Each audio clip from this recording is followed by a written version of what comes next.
सबसे बड़ा सवाल क्या है? अगर हम ओबीसी की बात करते हैं, दलितों की बात करते हैं, हिंदुस्तान के लोगों की बात करते हैं, तो सबसे बड़ा सवाल क्या है?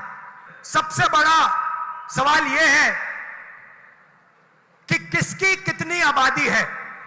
हम जानते हैं कि हिंदुस्तान की सरकार में सेक्रेटरीज अगर आप देखें तो दलित, आदिवासी और ओबीसी वर्ग से सिर्फ 7% आते हैं।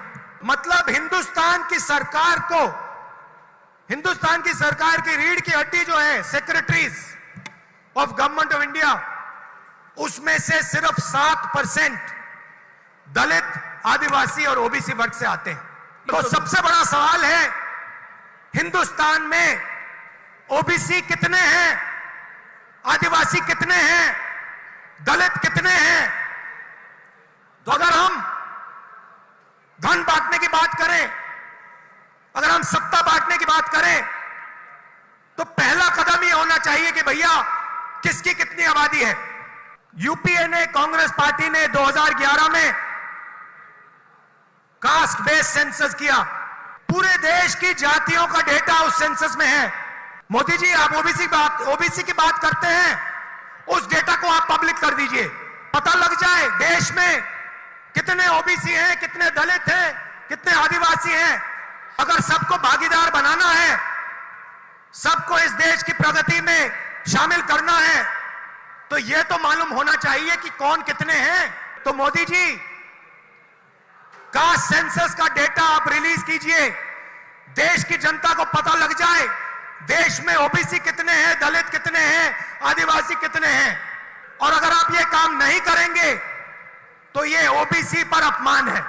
आपने ओबीसी की बात की, देश को दिखा दीजिए देश में कितने ओबीसी हैं, और फिर देश को समझाइए कि आपकी सरकार में सिर्फ 7% सेक्रेटरीज ओबीसी, दलित और आदिवासी में से क्यों आते हैं। दूसरी बात, जो एससी और एसटी का कोटा है उसको उनकी आबादी से प्रोपोर्शन कर दीजिए।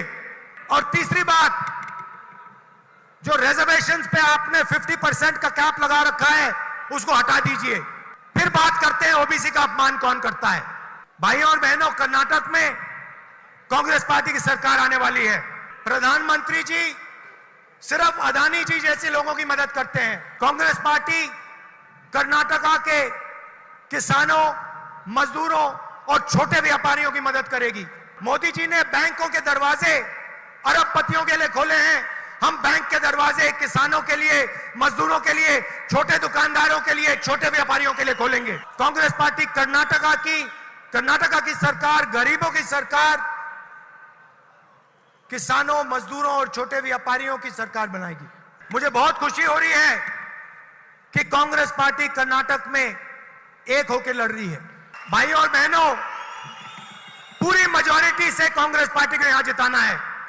एक बात याद रखिए, बीजेपी की पूरी कोशिश होगी कि वो 40% कमीशन वाले पैसे से सरकार को तोड़ने की कोशिश करें। जो पैसा आपसे चोरी किया उसी का प्रयोग करके फिर से आपकी सरकार चोरी करने की कोशिश करेंगे। इसलिए सबसे जरूरी बात, कम से कम 150 सीटें कांग्रेस को आज जीतनी चाहिए। इसको कोई भ्रष्टाचार का मौका नहीं देना है। आप सबका दिल से बहुत बहुत धन्यवाद। और जो हमारे कार्यकर्ता हैं, कांग्रेस पार्टी के बब्बर शेर हैं, आप निकलिए, जनता के बीच में जाइए और 150 सीटें यहां जितवाइए। धन्यवाद।